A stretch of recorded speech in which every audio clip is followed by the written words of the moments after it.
Assalamualaikum warahmatullahi wabarakatuh. Selamat malam untuk kamu yang masih terjaga, dan untuk kamu yang diam-diam merasa ada sesuatu yang ikut terbangun bersama. Gelapnya malam ini, selamat datang di Radio Malam. Disinilah cerita-cerita yang tak berani diceritakan. Siang hari, akhirnya menemukan tempatnya. Kisah tentang bayangan yang tak punya pemilik, suara yang muncul tanpa rupa, dan rahasia yang seharusnya tetap terkubur.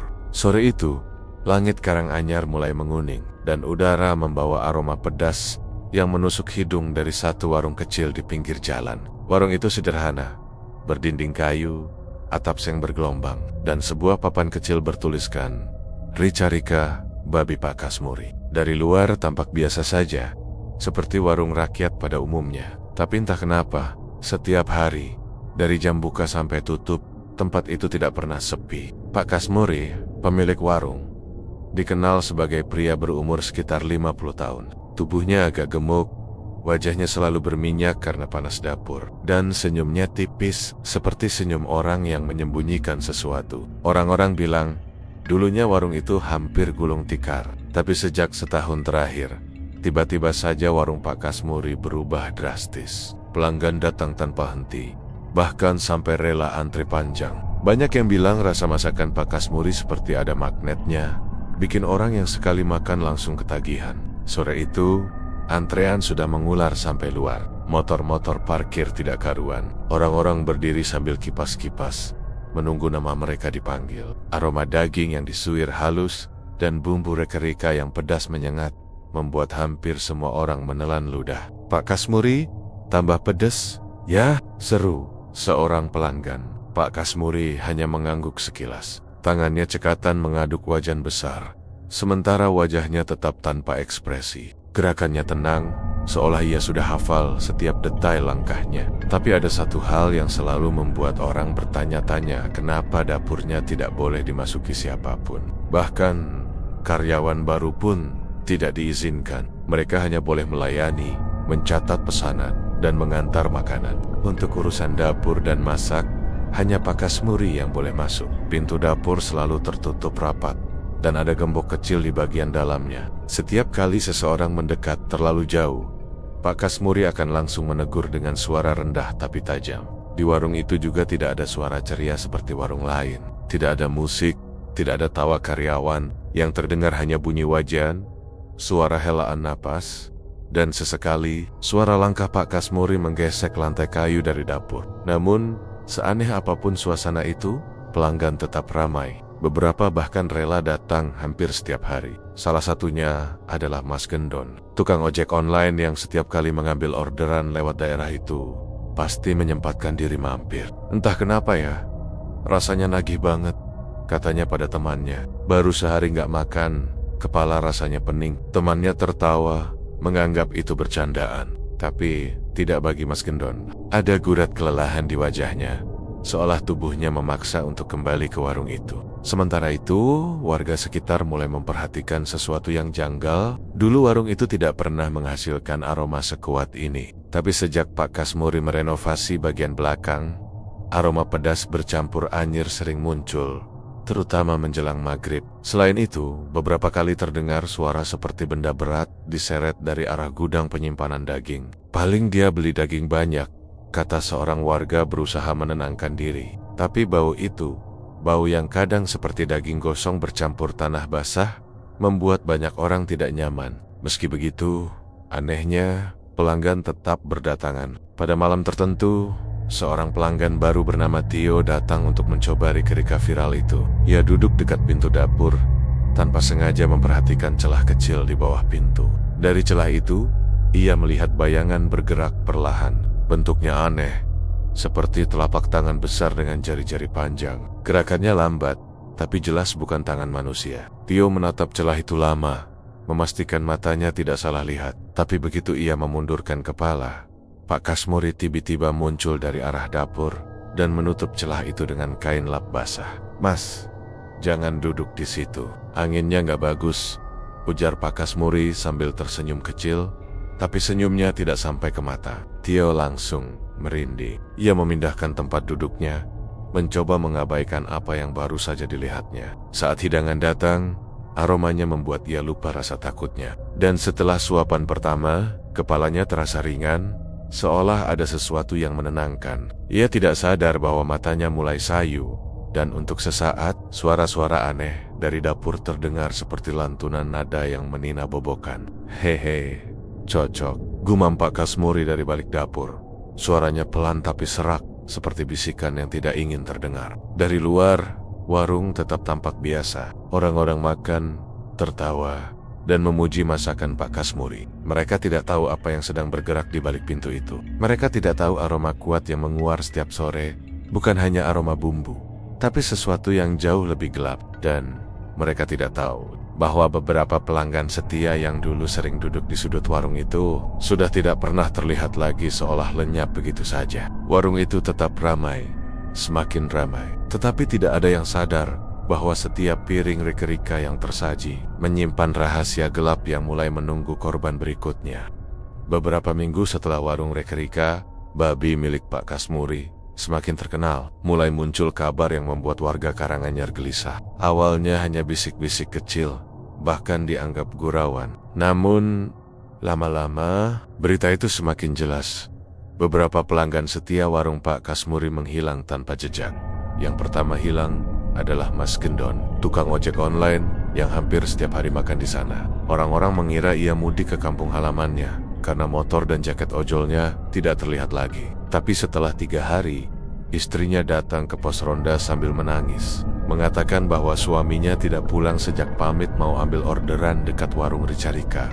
Keesokan harinya, giliran seorang mahasiswa bernama Andi yang hilang. Terakhir ia terlihat memesan Ricarika porsi jumbo dan duduk di pojok ruangan. Teman kosnya bilang, Andi tidak pernah meninggalkan kamar tanpa membawa tas kecilnya. Tapi hari itu, tas itu masih tergantung rapi di kamarnya, seolah ia pergi hanya sebentar dan tidak pernah kembali.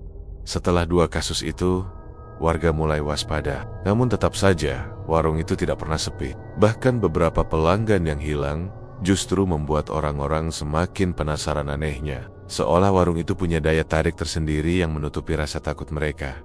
Sampai suatu malam, salah satu warga, Pak Yono, menceritakan sesuatu yang membuat bulu kuduk berdiri.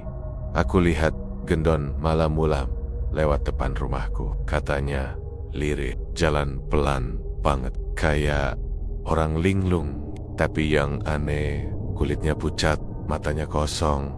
Terus dia langsung belok ke arah belakang warung Pak Kasmuri. Warga lain terdiam. Cerita itu terdengar seperti halusinasi, tapi raut wajah Pak Yono tidak menunjukkan ia sedang bercanda. Terus kamu panggil dia? Tanya seseorang.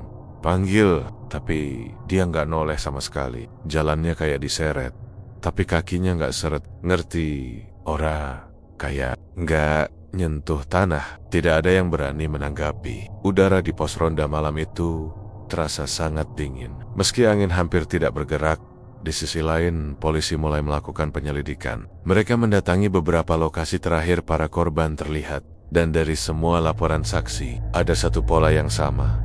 Mereka semua terakhir terlihat di warung Pak Kasmuri. Namun sayangnya, bukti tidak cukup kuat. Tidak ada CCTV di dalam warung, dan kamera jalanan hanya menangkap para korban duduk makan seperti biasa. Setelah itu, mereka keluar, tapi tidak pernah terlihat pergi ke arah manapun.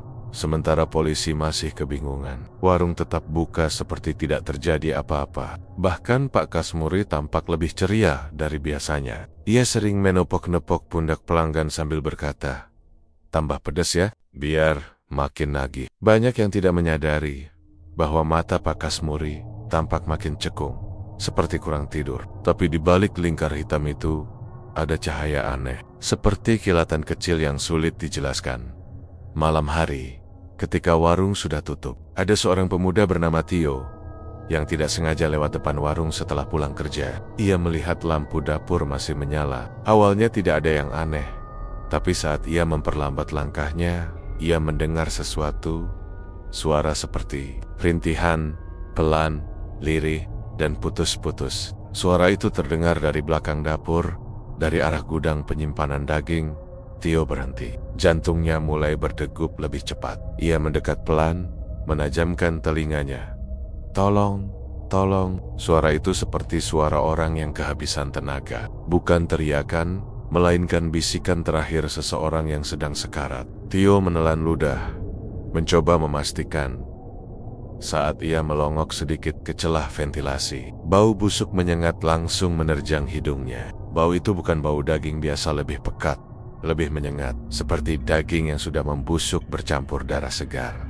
Tio mundur spontan sambil menutup mulut. Dan di detik itu juga, lampu dapur mendadak mati. Gelap total. Dari dalam gelap itu terdengar suara seret, seperti kuku panjang menggores lantai semen. Tio langsung lari terberit-barit tanpa menoleh lagi. Keesokan harinya, kabar mengenai hilangnya pelanggan bertambah buruk. 2 pelanggan baru pasangan muda yang suka traveling kuliner juga tidak kembali ke hotel mereka. Petugas hotel bilang, pasangan itu terakhir terlihat membawa kantong plastik berisi rekerika Pak Kasmuri sambil bercanda kecil. Sejak saat itu, warga mulai membicarakan kemungkinan terburuk. Apa jangan-jangan warung itu ada pesugihan? Bisik seorang ibu. Aku juga curiga. Kok bisa mendadak laris banget? Sahut yang lain. Aroma warung itu juga makin aneh. Bukan cuma pedas, tapi kayak ada bau tanah basah sama bangkai. Meskipun banyak yang curiga, tidak ada satupun yang berani menegur atau menanyakan langsung pada Pak Kasmuri. Ada sesuatu yang membuat orang enggan menatap mata pemilik. Warung itu terlalu lama, seolah di balik tatapan itu ada sesuatu yang sedang mengintip dari dalam. Beberapa hari kemudian, seseorang akhirnya berani datang ke warung dan bertanya langsung. Orang itu adalah Bu Eni, tetangga yang rumahnya 3 bangunan dari warung. Anaknya, Andi, adalah salah satu pelanggan yang hilang dengan langkah gemetar. Ia mengetuk warung yang sudah mau tutup. Pak Kasmuri membuka pintu sedikit, hanya memperlihatkan setengah wajahnya. Iya Bu, ada apa malam-malam? Bu Eni menahan tangis. Pak, anak saya terakhir kesini. Katanya mau makan, tapi sampai sekarang belum pulang. Pak Kasmuri hanya diam beberapa detik, lalu tersenyum tipis. Hop, Andi. Iya, dia makan di sini. Habis makan langsung pergi Bu. Mungkin nongkrong sama temennya, tapi tasnya masih di kamar Pak. Senyum Pak Kasmuri menghilang perlahan, berganti tatapan datar. Jangan nuduh macam-macam. Warung saya ramai, orang keluar masuk. Masa semua yang hilang gara-gara saya? Nada suaranya tenang, tapi ada tekanan di dalamnya. Bu Eni mundur pelan, ketakutan. Dan sebelum ia pergi, Pak Kasmuri sempat menambahkan dengan suara pelan, jangan datang malam-malam. Bebah. Ucapan itu membuat Bu Eni pucat. Semakin hari, semakin banyak pelanggan setia yang hilang. Ada yang hilang setelah makan, ada yang hilang dalam perjalanan pulang, dan ada yang terakhir terlihat berdiri dekat pintu belakang warung Pak Kasmuri, seolah sedang dipanggil oleh sesuatu. Tapi satu hal yang membuat semuanya semakin sulit dijelaskan adalah tidak satupun dari mereka ditemukan kembali. Bukan jasad, bukan barang, bukan petunjuk. Seolah mereka benar-benar menguap dari dunia. Dan di tengah semua ketakutan itu, warung Pak Kasmuri tetap buka, tetap ramai, tetap mengeluarkan aroma rekerika yang semakin pekat dan semakin aneh. Pagi itu, warung Ricarika Babi milik Pak Kasmuri baru saja buka. Matahari belum sepenuhnya naik, tapi dapur sudah mengeluarkan asap tipis seperti kabut yang menggantung rendah. Meski masih pagi, aroma pedas bercampur amis sudah tercium jelas di sepanjang jalan. Beberapa pelanggan yang lewat bahkan sempat melirik dan menelan ludah, seakan aroma itu memanggil mereka. Di meja depan, seorang karyawan baru bernama Raffi sedang mengatur gelas dan piring. Raffi baru 2 minggu bekerja di sana. Sebenarnya ia merasa ada sesuatu yang janggal sejak hari pertama, tapi ia menahan diri untuk tidak terlalu peduli. Baginya, yang penting ia mendapat gaji. Namun satu hal benar-benar membuatnya penasaran. Kenapa tidak ada satupun karyawan yang diizinkan masuk dapur? Setiap hari, Pak Kasmuri selalu mengunci pintu dapur dari dalam. Para karyawan hanya boleh mengambil pesanan, menyapa pelanggan, dan membersihkan meja. Semua urusan masak, racik bumbu, hingga memotong daging dilakukan oleh Pak Kasmuri sendiri. Awalnya Raffi berpikir Pak Kasmuri hanya tipe orang yang perfeksionis. Tapi lama-lama, rasa penasaran itu berubah menjadi kegelisahan. Terutama setelah ia mendengar suara-suara aneh dari dalam dapur ketika malam mendekati. Raf, jangan pernah coba masuk dapur ya, ujar Dika. karyawan lama suatu hari. Kalau Pak Kasmuri tahu, kamu bisa langsung dikeluarkan. Emang kenapa? Ada apa sih? Tanya Raffi. Dika terdiam sebentar, lalu berbisik, ada sesuatu di dalam sana. Raffi tertawa kecil, mengira temannya hanya menakut-nakuti. Sesuatu apaan? Bumbu rahasia? Dika tidak ikut tertawa. Wajahnya malah semakin pucat. Aku nggak tahu itu apa. Pokoknya jangan deket-deket. Kata-kata itu justru membuat rasa penasaran Raffi semakin membakar. Siang hari, pelanggan mulai memadati warung. Raffi sibuk mencatat pesanan. Ia memperhatikan pola yang sama berulang-ulang. Setiap pemasakan porsi baru, Pak Kasmuri selalu menutup gorden kecil di pintu dapur, memastikan tidak ada yang bisa mengintip. Setiap kali pintu terbuka sedikit, hanya terlihat panci besar berwarna hitam pekat, berisi cairan kental yang mengeluarkan uap gelap. Tapi Raffi tidak pernah melihat jelas apa isi panci itu. Suara dalam dapur juga kadang terdengar aneh, seperti suara hembusan napas besar, atau langkah hewan, atau sesuatu yang berat digeser. Tapi setiap kali ditanya, Pak Kasmuri hanya menjawab singkat, "Bumbuku memang butuh proses khusus. Jangan tanya macam-macam." Nada suaranya selalu stabil, tapi matanya selalu tampak waspada. Pada suatu sore, ketika warung tiba-tiba sepi sejenak, Raffi mendapat kesempatan langka. Pak Kasmuri keluar dari dapur untuk mengambil bumbu dari mobil di belakang. Ia lupa menutup pintu dapurnya secara penuh. Celahnya terbuka sedikit, cukup untuk membuat siapapun melihat apa yang ada di dalam. Dengan hati berdebar, Raffi mendekati pintu itu. Dari celah kecil itu, Raffi melihat lantai dapur yang tidak seperti dapur pada umumnya. Lantainya terbuat dari semen kasar yang dipenuhi goresan-goresan panjang. Seakan ada sesuatu berkuku tajam berjalan mondar-mondar di sana. Di pojok ruangan ia melihat jeriken berwarna merah tua, seolah diisi cairan yang lebih kental dari darah. Kemudian matanya tertuju pada sebuah meja kayu besar yang terdapat noda hitam bercampur merah. Raffi mencoba mengatur napas. Entah kenapa, ruangan itu terasa lebih dingin dari luar. Dan saat ia hendak memundurkan kepala, ia melihat sesuatu bergerak. Di bawah Maya, terlihat bayangan panjang merayap perlahan. Bukan bayangan manusia, bentuknya seperti tubuh hewan, tapi dengan yari-yari yang terlalu panjang. Jari-jari itu menyentuh lantai, menggoresnya pelan, menghasilkan suara yang membuat bulu kuduk berdiri.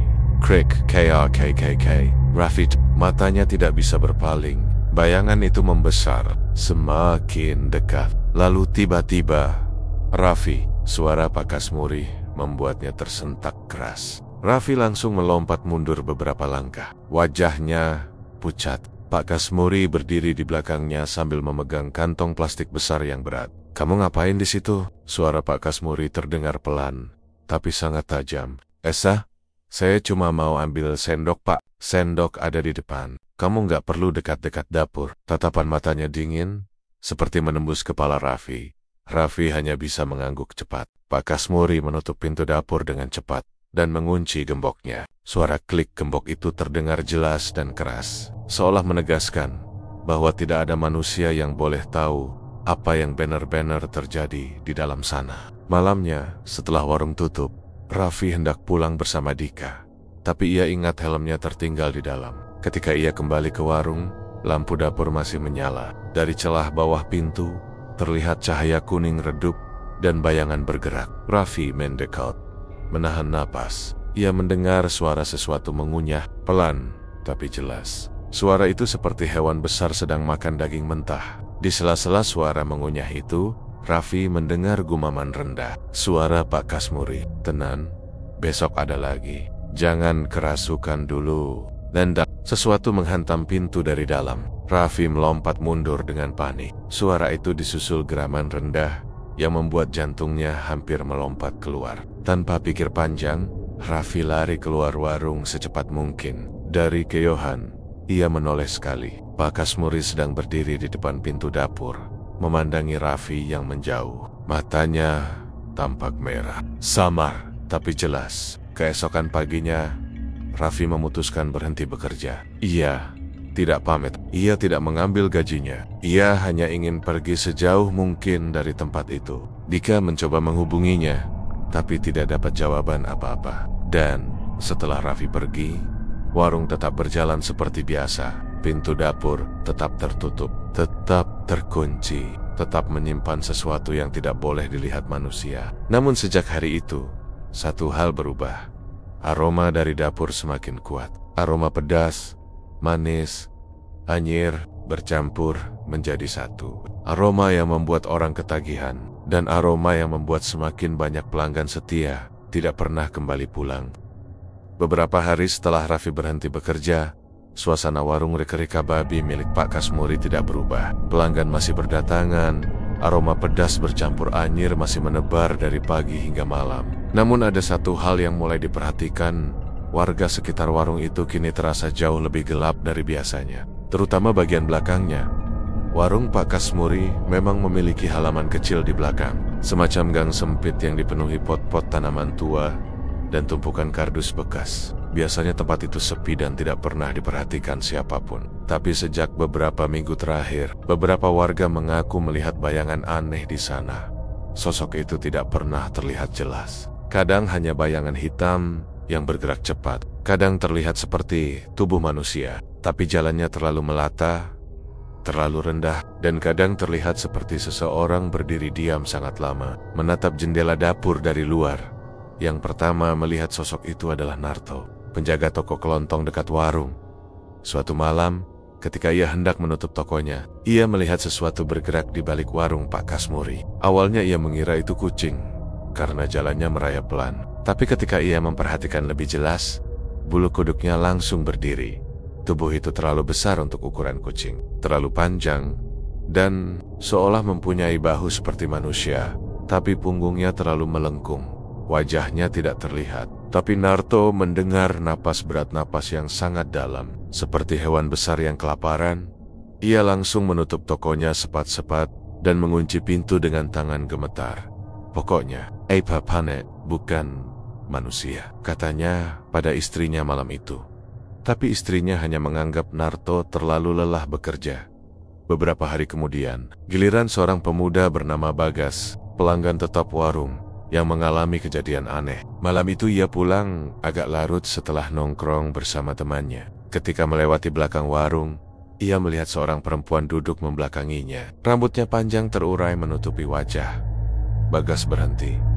"Bu, ibu kenapa duduk di situ?" "Jalap low." Perempuan itu tidak bergerak. Bagas melangkah mendekat, tapi tiba-tiba perempuan itu mengeluarkan suara rendah, senggot, seperti suara rintihan bercampur erangan. Nya.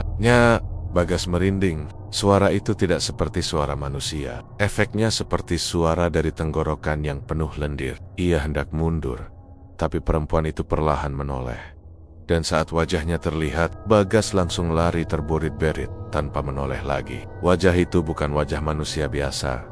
Kulitnya mengelupas, mulutnya melebar hingga ke pipi, matanya kosong seperti bola mata orang yang sudah mati. Setelah malam itu, Bagas tidak mau lagi lewat belakang warung. Bahkan ia sempat demam 2 hari karena ketakutan.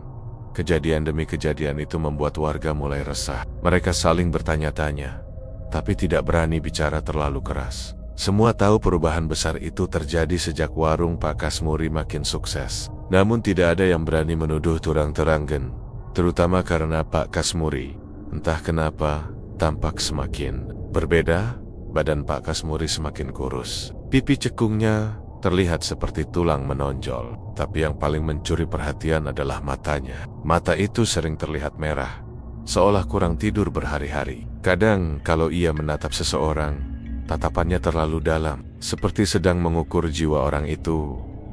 Beberapa pelanggan sempat melihat Pak Kasmuri berbicara sendiri di dapur ketika warung sudah sepi. "Aku sudah kasih, sabar. Besok ada lagi. Aku tahu kamu lapar. Jangan keluar. Tunggu. Jangan keluar. Aku bilang jangan keluar." Suara itu terdengar seperti orang sedang menahan marah dan ketakutan sekaligus. Karyawan lama yang masih bertahan pun mulai ketakutan. Mereka ingin berhenti, tapi entah kenapa merasa sungkan. Seakan ada sesuatu yang membuat mereka terus bekerja di sana, meski hati kecil mereka berteriak untuk lari.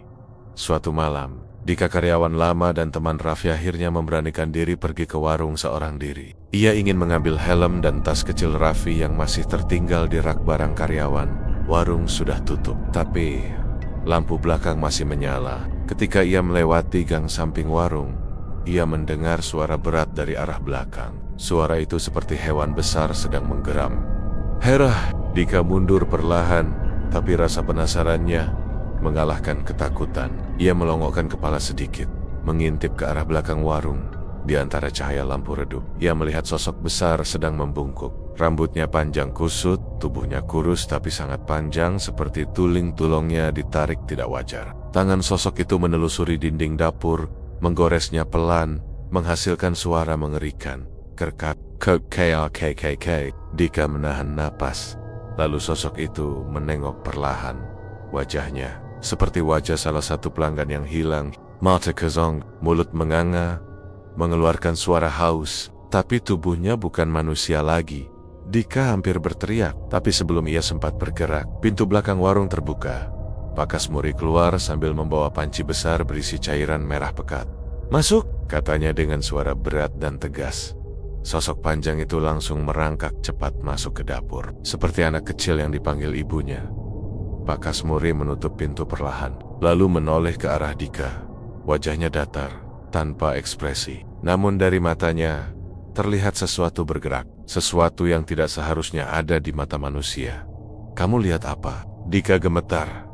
"Tidak, Pak. Saya cuma mau ambil barang Raffi." Pak Kasmuri mendekat 2 langkah. "Ada hal-hal di dunia ini yang lebih baik tidak kamu lihat, Dika." Nada suaranya rendah, tapi membuat kepala Dika pusing seketika. "Besok ambil barangnya siang, jangan malam." Dika mengangguk cepat, lalu lari tanpa menoleh lagi. Sejak malam itu, Dika berhenti bekerja. Ia tidak mengambil gaji, tidak mengambil barang-barangnya. Ia bahkan pindah kos karena tidak sanggup lagi melihat warung itu. Namun, meski satu persatu karyawan takut dan pergi, warung Pak Kasmuri tetap buka. Tetap ramai, tetap mengeluarkan aroma pedas aneh yang semakin kuat. Dan di belakang warung itu, sosok panjang itu terus berkeliaran. Kadang terdengar, kadang terlihat, kadang hanya terasa seperti tatapan dingin yang mengikuti siapa saja yang lewat. Tidak ada yang tahu siapa sebenarnya sosok itu. Atau lebih tepatnya, apa yang telah dilakukan Pak Kasmuri hingga sosok itu muncul. Malam itu warung Rekerika babi Pak Kasmuri tampak lebih ramai dari biasanya. Lampu-lampu kuning temaram menggantung rendah, membuat suasana terasa hangat. Tapi anehnya, tidak, angin malam Karanganyar bertiup pelan, membawa aroma masakan yang menggugah selera. Namun ada sesuatu yang terlalu menyengat, seperti campuran rempah dan bau anyir samar yang sulit dijelaskan. Dari balik dapur, suara dentingan wajan dan ceret terdengar ritmis. Pak Kasmuri tampak lebih sibuk, lebih bersemangat, berbeda dari malam sebelumnya yang hanya riuh oleh pelanggan. Senyum kecil penuh rahasia sesekali tampak di wajahnya ketika ia mengaduk panci besarnya. "Pesan 2 Rekerika level, pedesnya naikin ya, yang kemarin enak banget," kata seorang pelanggan setia, Mas Wono. Sambil duduk di meja sudut, Pak Kasmuri mengangguk pelan. "Siap, Mas. Hari ini bumbunya lebih mantap." Ada nada aneh di suaranya, terlalu yakin, terlalu gelap. Sementara pelanggan menikmati hidangan dengan lahap, Bu Hanik memperhatikan sesuatu dari luar warung. Ia berdiri di depan pintu, memegang helm, ragu-ragu untuk masuk. Matanya tak lepas dari dapur Pak Kasmuri yang sebagian terlihat melalui tirai plastik tipis. Ada bayangan yang bergerak, bukan Pak Kasmuri, bukan pula wajan atau panci. Sesosok hitam, kurus dan tinggi, berdiri seolah memperhatikan Pak Kasmuri memasak. Namun saat Bu Hanik memicingkan mata, bayangan itu menghilang. Ia menggeleng, mencoba meyakinkan diri bahwa itu hanya bayangan lampu. "Bu Hanik, hendak makan sekalian? Ini masih banyak," seru Pak Kasmuri ramah. Wanita itu tersenyum kaku. "Enggak, Pak, saya cuma lewat." Ia langsung pamit, tapi dalam hatinya ada bisikan kecil. Ada yang gak beres. Malam semakin larut. Pelanggan satu persatu pulang dengan wajah puas. Dan seperti biasa, Pak Kasmuri menutup warungnya sekitar pukul 11 malam. Namun malam ini, ia menunggu, atau lebih tepatnya, dia sedang menantikan sesuatu. Benar saja, tepat ketika jam menunjuk angka 12, terdengar ketukan keras pada pintu samping warung. Tok, tok, tok. Pak Kasmuri menarik napas panjang, lalu membuka pintu. Udara dingin langsung menyergap masuk, membawa aroma tanah basah dan darah. Dari kegelapan, muncul makhluk itu yang pertama kali muncul dalam mimpinya bertahun-tahun lalu. Tubuhnya tinggi, kurus, kulitnya pucat abu-abu, seperti daging mentah, dan matanya hitam legam. Nafasnya berat dan berbau busuk. Makhluk itu menunjuk panci besar di kompor. "Sudah siap." Suaranya seperti angin melewati lubang pohon. Pak Kasmuri tersenyum tulus, tapi senyum yang salah. Tentu, malam ini rasanya lebih kuat dari biasanya. Makhluk itu mengendus panci, lalu terdengar suara decakan puas. "Bagus." Tumbal terakhir memberi rasa berbeda. Ucapan itu membuat bulu kuduk Pak Kasmuri meremang. Tumbal, kata yang tak boleh diucapkan sembarangan. Namun makhluk itu menyebutnya dengan santai, seolah hanya membahas bumbu dapur. "Jangan bicara keras-keras," tegur Pak Kasmuri pelan. Makhluk itu hanya tertawa. Tawanya serak, seperti tulang digesekkan. Setelah makhluk itu pergi, Pak Kasmuri masuk kembali ke dapur. Dan di sanalah terlihat seluruh rahasia mengerikan yang ia sembunyikan selama ini. Di belakang panci besar tempat ia meracik rica-rica, ada drum biru yang ditutup kain goni. Saat ia membuka kain itu, bau anyir menusuk langsung. Di dalamnya terdapat sesuatu yang tidak boleh ada di tempat makanan, sisa-sisa tubuh seseorang. Atau lebih tepatnya, pelanggan yang hilang seminggu lalu. "Pak Darto." Pak Kasmuri menatap drum itu tanpa ekspresi. Ia sudah terlalu jauh untuk menyesal. Ritual itu meminta tumbal, dan tumbal harus dikenalkan kepada makhluk itu melalui makanan. Orang-orang yang dipilih selalu pelanggan setia mereka yang tidak akan dicurigai jika tidak kembali pulang setelah makan malam. "Maafkan saya, Pak, tapi Anda memang sudah waktunya," gumamnya sambil menutup drum tersebut. Di sisi lain dapur, ada sebuah meja kayu kecil. Di atasnya berdiri patung batu hitam berbentuk kepala babi dengan mata merah menyala. Di bawah patung itu ada tulisan Jawa kuno permohonan, syarat, dan ancaman. Dan malam ini, satu hal yang tertulis terasa mulai menjadi kenyataan.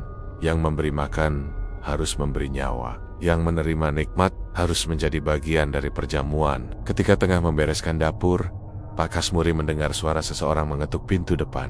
Padahal warung sudah ditutup, lampu depan sudah mati, dan jam sudah menunjukkan pukul 1:30 malam. Tok, tok, tok. Suara itu keras, tapi seperti tangan berat yang menyeret dirinya. Pak Kasmuri menahan napas. Tidak mungkin pelanggan, tidak mungkin orang lewat. Ketukan itu datang lagi. Tok, tok, tok. Dengan tubuh gemetar, ia berjalan ke pintu depan. Ia tidak membuka pintu, hanya berdiri diam sambil menempelkan telinganya pada papan kayu. Dari balik pintu terdengar suara bisikan. "Pak, buket belum selesai makan." Suara itu jelas suara Pak Darto. Padahal jasadnya ada di drum belakang.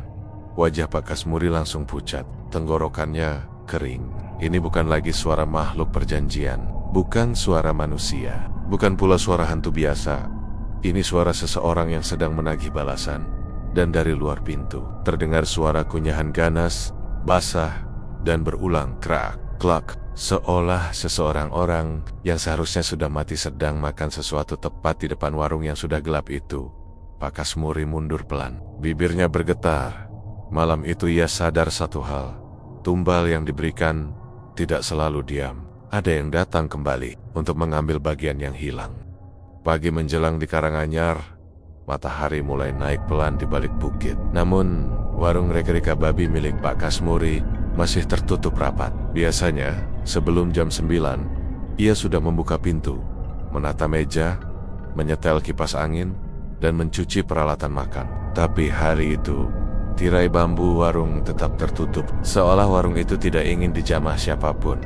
Di dalam, Pak Kasmuri duduk termenung sambil memijat pelipis. Matanya merah, wajahnya pucat, dan ada gurat ketakutan yang sulit disembunyikan. Malam tadi, suara ketukan pintu itu, suara kunyahan itu, suara Pak Darto, semuanya masih terngiang keras di kepalanya.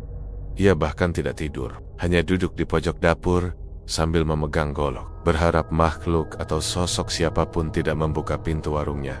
Namun pagi tetap datang, dan ia harus berjualan. Ritual tidak pernah membiarkan jeda. Jika ia tidak membuka warung hari ini, ia takut dampaknya justru lebih buruk. Akhirnya, dengan tangan gemetar, ia membuka pintu depan. Matahari pagi masuk, mengusir bayangan gelap malam tadi, tapi tidak sepenuhnya menghapus rasa ngeri di hatinya. Sekitar pukul 10, pelanggan mulai berdatangan. Banyak yang tampak heran karena warung terlambat buka. "Pak, tumben telat. Biasanya jam 9 sudah bisa makan," ujar salah satu pelanggan setia, Bu Ratri. Pak Kasmuri tersenyum kaku. "Iya Bu, tadi pagi kepala agak pusing. Makan rica-rica Bapak terlalu banyak." Kali, canda pelanggan lain disambut tawa kecil. Tapi di balik tawa itu, ada satu kursi kosong yang tidak pernah diisi. Seseorang lagi sejak malam sebelumnya. Kursi di pojok dekat jendela, kursi tempat Pak Darto biasanya duduk. Pelanggan lain mulai sadar. "Loh, Pak Darto ke mana ya? Kemarin kok nggak kelihatan? Biasanya tiap pagi dia nongol, kok sekarang malah nggak pernah kelihatan? Jangan-jangan sakit?" Pak Kasmuri pura-pura sibuk mengaduk panci. "Kurang tahu Mas, mungkin lagi keluar kota." Ia berbohong dengan lancar, tapi tangannya bergetar. Panci besar yang sedari tadi ia aduk mengeluarkan aroma pedas dan gurih. Aroma yang disukai banyak orang, aroma yang membuat warungnya terkenal. Aroma yang bukan hanya dari daging babi biasa. Saat ia sendok kuahnya untuk mencicipi, tiba-tiba ada sensasi dingin merayap ke lengannya. Seolah ada tangan tak terlihat yang menyentuhnya. Ia menoleh cepat. Tidak ada siapapun di dapur. Pelanggan duduk di luar, tidak memperhatikan. "Jangan mulai," bisiknya lirih. Menahan rasa takut, menjelang siang, warung semakin ramai. Pelanggan datang silih berganti. Mereka makan lahap, memuji, bersenda gurau, seolah tidak ada hal aneh yang terjadi. Namun di tengah keramaian itu, seorang wanita muda bernama Melia, tetangga almarhum Pak Darto, masuk dengan wajah cemas. "Pak Kasmuri," panggilnya dengan nada serius. Pak Kasmuri tersentak kecil. "Iya, Mbak Melia." Mbak Melia menarik kursi dan duduk dekat meja kasir. "Pak, saya mau tanya, Pak Darto itu terakhir kelihatan di sini kan? Bapak lihat dia pulang jam berapa kemarin?" Pertanyaan itu membuat jantung Pak Kasmuri hampir loncat. Saya kurang tahu Mbak. Kayaknya malam-malam sekali dia pulang. Saya sudah tutup waktu itu." Melia menatapnya lama, tatapan yang mencurigai, tapi masih menahan diri. "Soalnya Pak Darto nggak pulang sama sekali Pak. Sudah 2 hari. Rumahnya gelap terus, keluarganya nyari. Saya sudah cek ke tetangga. Katanya terakhir makan di sini." Hening menyergap. Pelanggan yang mendengar percakapan mulai menoleh. Ada yang pura-pura sibuk makan, ada yang pura-pura tidak peduli. Namun desas-desus mulai bergerak cepat seperti angin. "Hilang?" bisik beberapa orang. Pak Kasmuri sepat-sepat memotong. "Mungkin dia ke Solo, Mbak. Sering kok dia begitu." Melia menggeleng. "Kali ini beda Pak. Dia pergi tanpa bawa dompet, tanpa bawa motor. Apalagi handphone dia ketinggalan. Saya takut, jangan-jangan dia kenapa-kenapa." Jantung Pak Kasmuri menegang. Takut? Tidak usah takut. Yang perlu takut justru dirinya. Saat suasana mulai tidak nyaman, tiba-tiba angin dingin berhembus masuk dari pintu depan. Lampu warung berkedip-kedip. Beberapa pelanggan memegang lengan mereka. Menggigil, Melia meraih jaketnya. "Kok dingin banget ya?" Dalam sekejap, aroma aneh memenuhi ruangan. Bukan bau makanan, bukan juga bau busuk, tapi bau daging segar yang baru dipotong. Pelanggan mulai saling pandang. "Apa ini Pak?" "Bau apa?" tanya seseorang. Pak Kasmuri sendiri ikut menciumnya. Bau itu bukan berasal dari panci utama. Itu berasal dari arah drum biru di dapur. Dadanya langsung terasa sesak. Tidak mungkin. Drum itu sudah ia tutup rapat, atau ada sesuatu yang bergerak di dalamnya. Pelan-pelan, suara kecil terdengar dari dalam dapur. Duk, dak, dak, seperti sesuatu yang menendang dari dalam drum. Pak Kasmuri hampir jatuh saking gugupnya. Ia buru-buru mematikan kompor, lalu memasuki dapur untuk memastikan drum itu tidak terbuka. Namun begitu tirai dapur disingkap, ia membeku. Drum biru itu bergeser, sedikit, hanya beberapa sentimeter, tapi cukup untuk membuatnya merasa darahnya mengering. Lalu suara itu muncul lagi. "Pak, aku Belum pulang. Suara Pak Darto. Suara yang sama seperti malam sebelumnya.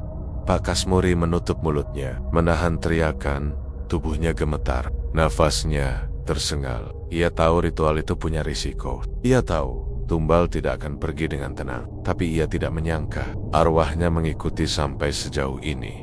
Di depan, pelanggan mulai bangkit karena merasa ada yang tidak beres. Mbak Melia berdiri di ambang pintu dapur. "Pak, suara apa itu?" Wajah Pak Kasmuri seketika pucat pasi. Melia hendak masuk ke dapur. "Pak, saya mau cek." "Jangan!" teriak Pak Kasmuri. Semua pelanggan terkejut. Melia mematung. "Loh, kenapa Pak? Ada apa di dalam? Bau aneh dari tadi." "Jangan masuk," ulang Pak Kasmuri. Suaranya pecah, panik. Namun reaksi berlebihan itu justru membuat kecurigaan semakin besar. Pelanggan saling berbisik. "Ada apa sih di dapurnya? Beneran bau darah tadi." Sering.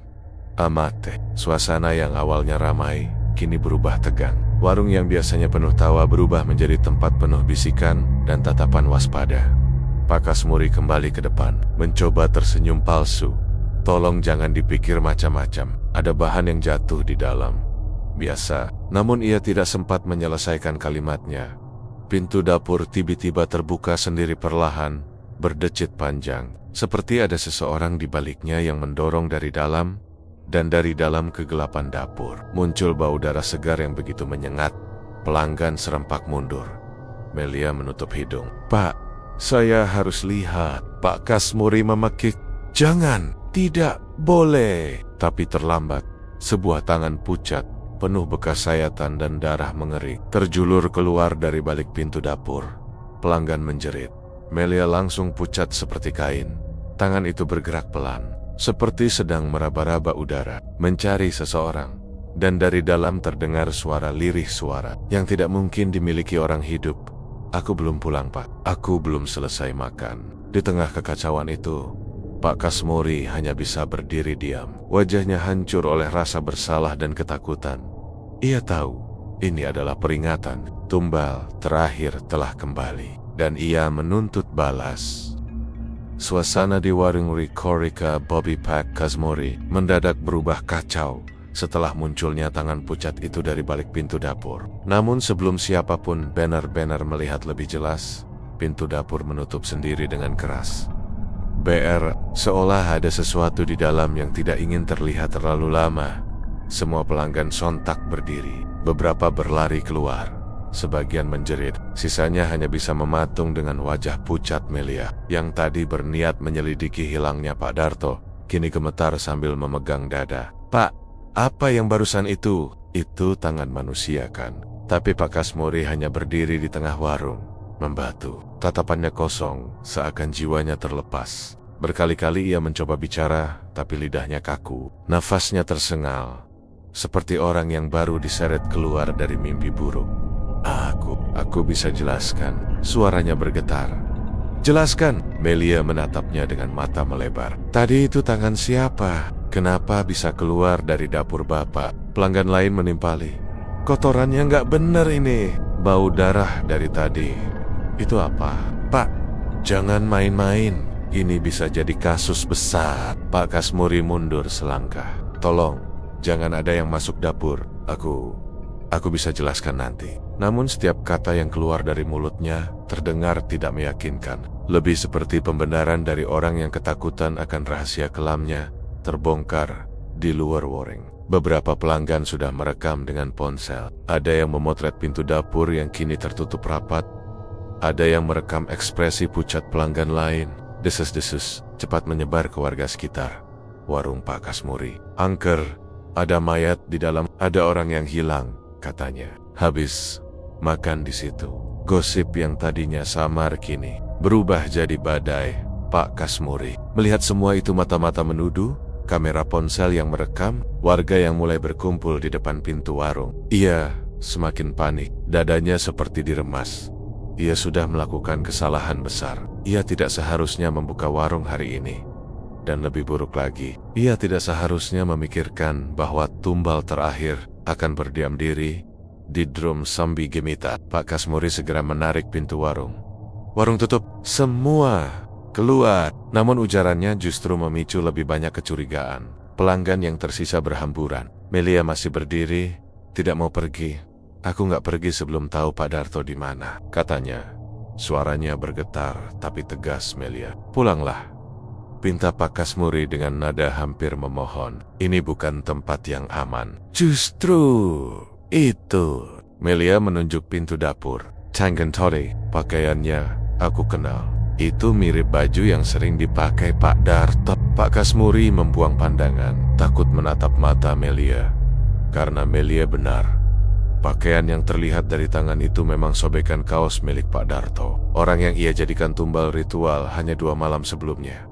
Melia melangkah mendekat. Pak, apakah Pak Darto di dalam sana? Pak Kasmuri memejamkan mata. Napasnya tersengal, tekanan batinnya memuncak.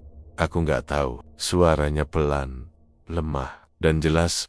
Bohong. Melia semakin yakin bahwa sesuatu yang sangat salah sedang terjadi di dalam warung itu. Tak lama kemudian, suara pintu dapur terdengar lagi. Duk, dak, dak. Suara itu seperti ketukan pelan, namun terasa sangat dekat. Senggotnya menggetarkan ruangan yang kini sepi. Melia mundur 2 langkah, tangannya gemetar hebat. Pak Kasmuri menahan napas. Tubuhnya bergetar dari ujung kaki hingga ujung kepala.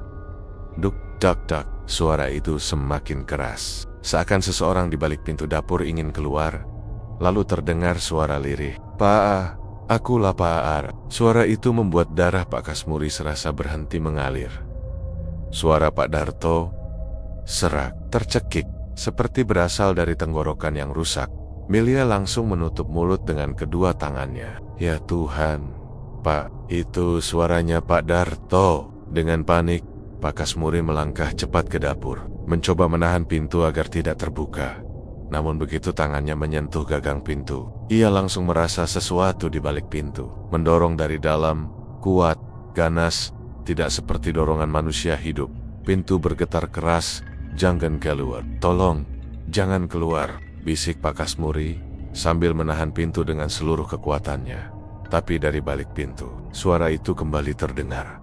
Buka akan, Pak. Aku mau, makaan. Dorongan berikutnya membuat pintu hampir terlepas dari engselnya. Pak Kasmuri terpental ke lantai, terhempas oleh kekuatan yang tidak seharusnya dimiliki manusia biasa. Apalagi seseorang yang sudah menjadi tumbal ritual. Melia berteriak, Pak, ada apaan di dalam? Pak Kasmuri merangkak, ingin lari. Namun kakinya goyah. Tenaganya terkuras oleh ketakutan yang semakin menggerogoti dirinya. Pintu dapur kembali bergetar. Kali ini lebih keras.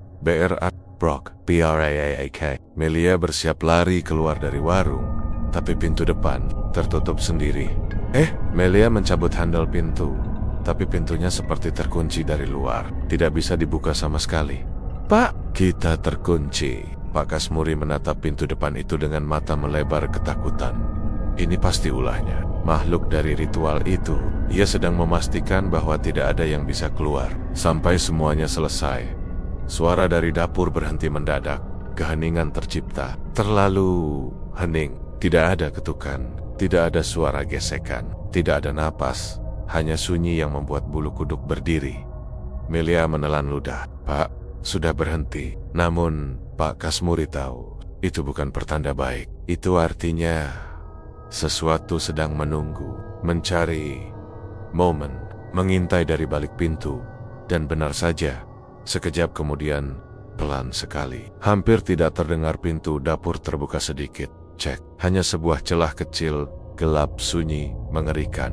Lalu tampak sebuah mata hitam, cekung, dengan jalur darah kering di sekitarnya. Mata milik seseorang yang sudah mati, namun menatap seperti masih hidup. Melia menjerit sekencang-kencangnya.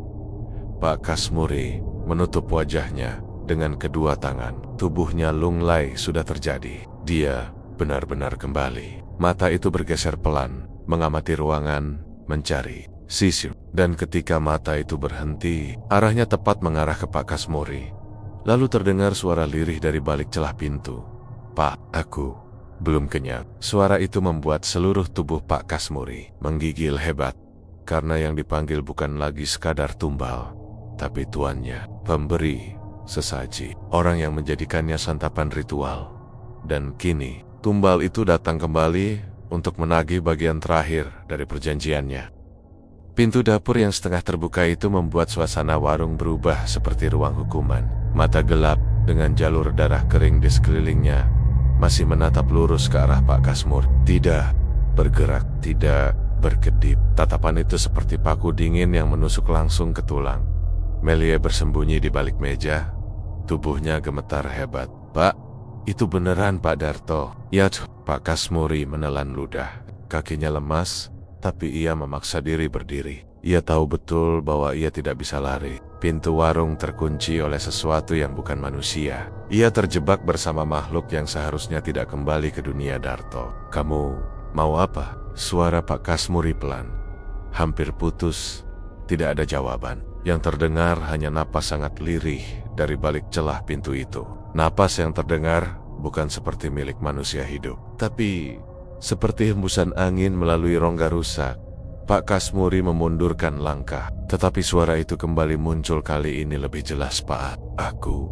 "Lah Pak." Nada suara itu berubah. Bukan lagi lirih, tapi menggantung. Penelope penuh dendam. Melia membeku. Ia memegang mulutnya agar tidak menjerit lagi. Pak Kasmuri tahu apa maksud kata itu. Ia tahu lapar jenis apa yang dimaksud oleh makhluk itu. Lapar akan sesaji, lapar akan dendam, lapar akan balas, dan lapar terhadap dirinya. Celah pintu melebar perlahan. Cek, cek, kek. Aroma busuk bercampur bumbu pedas menyembur keluar, membuat Melia hampir muntah. Bau itu seperti daging yang direndam darah berhari-hari, bercampur aroma minyak panas yang menempel di tubuh mayat. Ketika pintunya terbuka lebih lebar, terlihatlah sosok itu. Sosok yang dulu dikenal sebagai Pak Darto. Kini tubuhnya tidak utuh, kulitnya koyak seperti diseret di lantai kasar. Perutnya berlubang, seakan disayat pakai pisau tumpul. Tangannya menjulur panjang, seolah tulangnya patah balik, dan kepalanya miring tak wajar, seperti pernah dipukul benda keras. Namun yang paling mengerikan adalah wajahnya. Separuh wajahnya seperti terbakar wajan panas. Sebagian dagingnya meleleh, menyisakan tulang pipi mengintip dari balik kulit hangus. Tapi matanya tetap memandang Pak Kasmuri seperti ia masih hidup. "Pak." Suaranya berat, parau. "Kenapa, Bapak?" "Ting, aku di drum." Pak Kasmuri jatuh terduduk, napasnya tercekat. Aku tidak punya pilihan, Darto. Aku butuh sesaji. Aku butuh penglaris." Suaranya pecah seperti kaca retak. Melia menatap Pak Kasmuri dengan campuran ngeri dan jijik. J.D. Bennett, warung ini mempertahankan kesuksesan dari sesaji manusia, dan Pak Darto adalah salah satunya. Pak Darto melangkah keluar dari dapur. Gerakannya patah-patah seperti boneka rusak. Setiap langkah membuat suara krek, seperti tulang saling bergesekan. Melia menjerit pelan, "Pak, lari!" "Tidak bisa!" Pak Kasmuri menahan Melia. "Kalau kita lari, dia akan marah." Melia menepis pegangan itu. "Pak." Dia sudah marah dari tadi. Mereka berdua kini berdiri di tengah ruangan. Tak ada pintu yang bisa dibuka. Jangankan lari keluar, bahkan lampu pun mulai berkelip-kelip, seolah ikut merasakan kehadiran makhluk itu. Pak Darto atau apapun yang kini merasuki tubuhnya berhenti tepat di depan Pak Kasmuri. Wajahnya menunduk. Napas busuknya mengembus ke wajah Pak Kasmuri. "Kenapa saya?" Air mata Pak Kasmuri menetes. Aku terpaksa. Darto, kau pelanggan paling sering datang. Auramu paling mudah dikurung." "Oh iya." Pak Darto mendongak. Sebelah mulutnya sobek, menampilkan jiji-jiji yang setengah terkelupas. "Saya cuma mau makan, Pak. Cuma mau makan. Maafkan aku." Pak Kasmuri benar-benar hancur. Tapi penjelasannya tidak berarti apa-apa sekarang. Makhluk itu memiringkan kepala. Gerakannya lambat, namun menyeramkan. "Sayalah, karena Bapak." Melia menahan napas. Ia mulai mundur pelan-pelan, takut jika suara kecil saja memancing perhatian makhluk itu. Pak Darto mendekat. Jaraknya kini hanya 1 langkah dari Pak Kasmuri. Dengan suara serak ia berkata, "Waktunya, Bapak, yang jadi makanan." Pak Kasmuri menjerit, "Tidak." Ia berlari ke belakang meja kasir, mencari apapun yang bisa digunakan sebagai senjata. Ia mengambil pisau dapur besar, pisau yang biasanya ia pakai untuk menyembelih daging babi. Melia menutup mulutnya, takut melihat apa yang akan terjadi. Pak Darto bergerak perlahan, tapi aura gelap di sekelilingnya membuat ruangan seperti menciut. Bayangannya memanjang, merayap ke lantai seperti tangan hitam yang ingin meraih siapapun di sekitarnya. Pak Kasmuri mengangkat pisau. "Jangan, dekat-dekat!" Makhluk itu berhenti. Lalu, perlahan, ia mengangkat wajahnya yang rusak. "Bapak pikir, saya masih takut sama Pak Kasmuri memekik ketika menyadari bahwa luka-luka di tubuh Pak Darto bekas pisau, sobekan daging, dan luka gosong adalah hasil perbuatannya sendiri saat mempersiapkan tumbal untuk ritualnya. Pisau itu tidak lagi berarti apa-apa. Makhluk itu membuka mulutnya, lebar lebih lebar dari mulut manusia normal. Terlalu lebar, terlalu tidak wajar. Seolah rahangnya patah dan ditarik paksa. Tanpa peringatan, makhluk itu berlari ke arah Pak Kasmuri. Kecepatannya tidak masuk akal. Melia menjeret, pisau terlepas dari tangan Pak Kasmuri. Sosok itu menubruknya dengan kekuatan yang tidak bisa ditahan manusia biasa. Pak Kasmuri jatuh ke lantai. Punggungnya menghantam keras. Sebelum ia bisa bangkit, makhluk itu menduduki dadanya. Tulang rusuknya retak, napasnya hilang. "Darto, kumohon, jangan, jangan." Suaranya hampir tidak terdengar. Makhluk itu menurunkan wajahnya. "Saya mau makan, Pak." Jari-jari panjang penuh luka menggapai wajah Pak Kasmuri. Bukan untuk menyentuh, tapi untuk merobek. Ketika jari-jari itu menyentuh kulit wajahnya, terdengar suara seperti kain yang disobek. Melia memalingkan wajah, tidak sanggup melihat semuanya. Pak Kasmuri menjerit panjang. Jeritan terakhir yang menggema memenuhi warung. Suara itu berhenti tiba-tiba. Melia membuka mata sedikit, dan ia melihat Pak Darto tidak lagi di atas tubuh Pak Kasmuri. Tubuh Pak Kasmuri tergeletak, wajahnya tidak bisa dikenali lagi. Darah mengalir membentuk genangan merah gelap di lantai. Makhluk itu sekarang berdiri, memandangi jasad itu, lalu perlahan menoleh ke arah Melia. Melia membeku. Makhluk itu tersenyum-senyum retak. "Aku masih lapar." Melia tersentak karena ia sadar satu hal yang mengerikan. Tumbal tidak hanya menagih kepada tuannya, ia menagih kepada siapa saja yang menyaksikan kematiannya. Malam itu, langit Karanganyar terasa lebih berat dari biasanya. Tidak ada angin, tidak ada suara jangkrik, seolah seluruh alam menahan napas. Di depan warung, reka-reka babi milik Pak Kasmuri. Lampu neon berkedip-kedip seperti hampir padam, memancarkan cahaya pucat yang menggoreskan bayangan panjang di tanah. Semua terasa seperti awal dari sesuatu yang buruk. Tio berdiri di seberang jalan. Tubuhnya masih lemas, dan matanya sembab setelah beberapa hari mengalami mimpi buruk yang sama. Setiap malam, ia melihat wajah-wajah pelanggan di warung itu, wajah yang seharusnya ia kenal tapi terlihat hancur, meleleh, dan memanggilnya dari kegelapan dapur.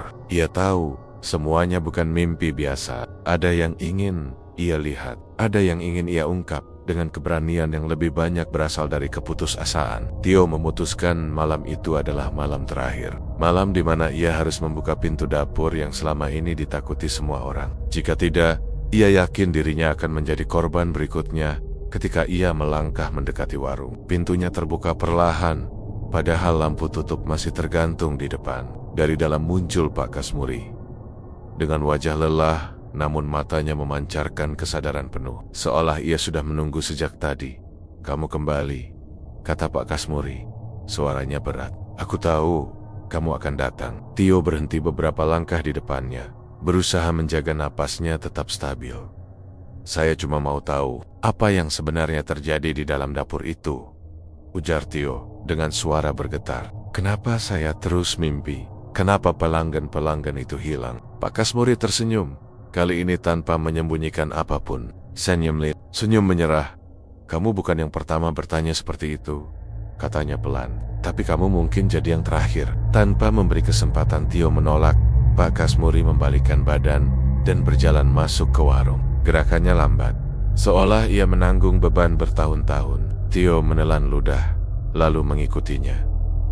Warung itu gelap, meja-meja kosong. Hanya ada bau rempah bercampur anyir halus yang selama ini ia abaikan. Lampu neon berkedip sekali sebelum akhirnya menyala penuh. Dan di ujung ruangan, berdiri pintu dapur, pintu yang selama ini menjadi misteri. Pintu itu terbuka sedikit, cukup untuk memperlihatkan kegelapan yang pekat di dalamnya, Pak. Kasmuri berhenti di depan pintu dan menatap Tio. Matanya merah. Bukan karena marah, tapi seperti orang yang tidak tidur berhari-hari. Aku tidak bangga dengan apa yang kulakukan, katanya. Awalnya aku hanya ingin warung ini bertahan. Aku hanya ingin hidup. Tapi pesugihan tidak pernah memberi seseorang hidup, hanya menunda kematian. Tio menahan napas ketika pintu dapur mulai terbuka lebih lebar. Dari dalam terdengar suara lirih mirip rintihan, tapi bercampur geraman kecil yang membuat bulu kuduknya merinding. Aku diberi janji, lanjut Pak Kasmuri. Setiap satu tumbal, sukses. Warungku bertambah, tapi sekerong. Jumlah tumbal yang diminta tidak masuk akal. Mereka meminta lebih, terus lebih, sampai aku tidak sanggup. Tio akhirnya melihat sesuatu bergerak di dalam dapur. Matanya langsung membelalak. Di tengah ruangan gelap itu, ada sesosok makhluk besar. Tingginya hampir setinggi 2 orang dewasa. Kulitnya merah kehitaman, seperti daging gosong. Tubuhnya gemuk dan berkerut, dengan 2 tangan panjang yang nyeri-gerinia seperti cakar. Mulutnya lebar, dipenuhi jiji-jiji tajam yang berlumuran darah mengering. Namun yang paling mengerikan bukanlah wujudnya, melainkan wajah-wajah manusia yang menempel samar di permukaan kulitnya. Wajah-wajah yang memanggil Tio dalam mimpi. Wajah pelanggan-pelanggan hilang yang kini menyatu dengan tubuh makhluk itu. Pelanggan setia, bisik Pak Kasmuri. Itu syarat yang dulu kuanggap tidak masalah, karena mereka datang sendiri. Makin hari makin banyak yang ketagihan. Aku pikir itu keuntungan, tapi ternyata rasa kecanduan itu bukan dari bumbuku. Itu dari makhluk ini, makhluk yang kuberi makan. Tio ingin mundur, tapi lututnya goyah. Tubuhnya seperti dipaku ke lantai. Makhluk itu merangkak mendekat. Suara kukunya menyeret lantai menghasilkan bunyi yang membuat telinga Tio terasa panas. Dari mulutnya keluar napas busuk, bercampur aroma darah dan rempah. Pak Kasmuri mengangkat tangannya, menahan makhluk itu. Hentikan, teriak. Dia bukan tumbal. Makhluk itu berhenti, tapi matanya yang memerah menatap Tio lapar, seolah menunggu aba-aba. Ini semua salahku, kata Pak Kasmuri. Suaranya pecah, dan aku harus mengakhirinya malam ini juga. Pesugihan seperti ini tidak bisa dibatalkan, kecuali aku memberikan tumbal terakhir. Tumbal yang paling besar. Tio tersentak. Jangan bilang, ya, kata Pak Kasmuri, menatapnya dengan mata penuh air. Aku sendiri. Ia berjalan ke arah makhluk besar itu, tanpa ragu, tanpa takut, seolah ia sudah memutuskan sejak lama.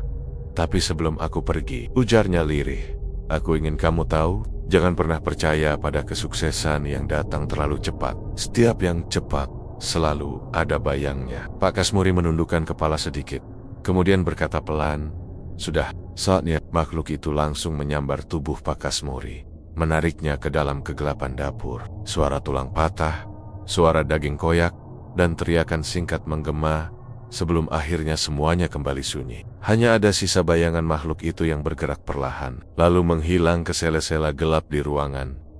Tio terpaku, wajahnya pucat seperti kertas. Ia tidak bisa bergerak, tidak bisa bernapas, sampai akhirnya pintu dapur menutup sendiri pelan. Sangat pelan, seakan warung itu menelan rahasianya kembali. Beberapa detik kemudian, seluruh lampu di warung padam, hening, dan ketika Tio berlari keluar, ia tahu satu hal, warung Ricari Kababi itu tidak akan buka lagi. Karena Pak Kasmuri telah membayar harga terakhir dari janjinya, harga yang tidak bisa dibatalkan oleh siapapun. Namun, dari kejauhan, Tio merasa ia mendengar sesuatu. Suara sesuatu yang berat, merangkak perlahan, seperti mencari korban baru. Dan ia tahu, meskipun pesugihannya sudah berakhir, makhluk itu tidak benar-benar pergi. Ia hanya